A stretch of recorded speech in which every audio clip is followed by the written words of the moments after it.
Chers camarades, je vous apporte le salut fraternel des syndicats de la Saône-et-Loire, ainsi que des 9 syndicats qui m'ont mandaté pour ce congrès. En rejetant et en s'opposant par les grèves et les manifestations aux ordonnances Macron, nos syndicats de Saône-et-Loire ont préservé notre union départementale. Avec leur expérience syndicale de terrain, mes camarades du public comme du privé savent parfaitement mesurer ce qu'est une avancée syndicale, un status quo ou un recul.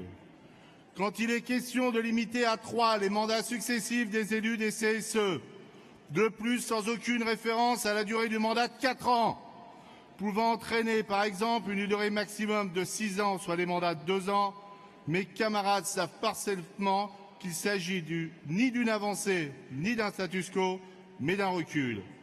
Quand il est question de mettre en place un barème des indemnités prud'homales, qui a pour conséquence de réduire celles-ci lors d'une action devant les prud'hommes, ceci n'est ni une avancée syndicale ni un statu quo, mais un recul, me disent les conseillers prud'hommes de mon UD.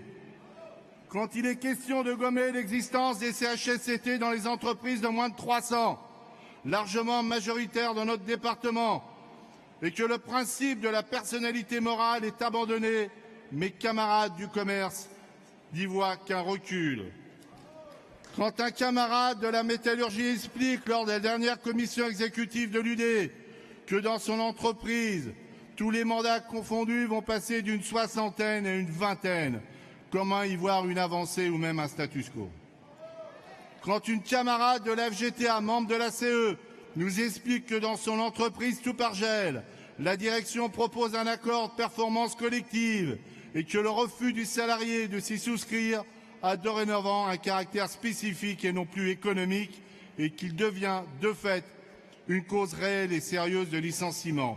Il s'agit d'un recul significatif.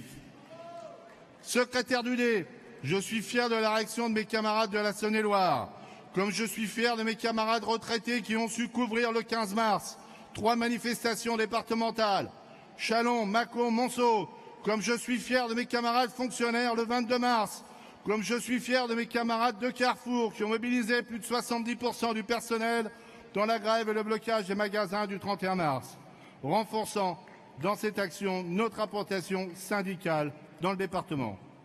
Certains nous prédisaient, après l'adoption des ordonnances, le calme plat. La situation sociale du moment nous prouve le contraire. L'UDFO 71 apporte tout son soutien à la grève des cheminots, se félicite de l'action de la Fédération FO et lui remet des soutiens financiers de ses syndicats. Alors mes camarades, ni euphorie, ni optimisme béat, nous savons que rien nous sera épargné pour tenter de nous faire lâcher prise. Alors restons nous-mêmes dans une confédération ouvrière libre et indépendante dont la seule loi est la défense des droits des salariés. Vive Force ouvrière, je vous remercie. Merci.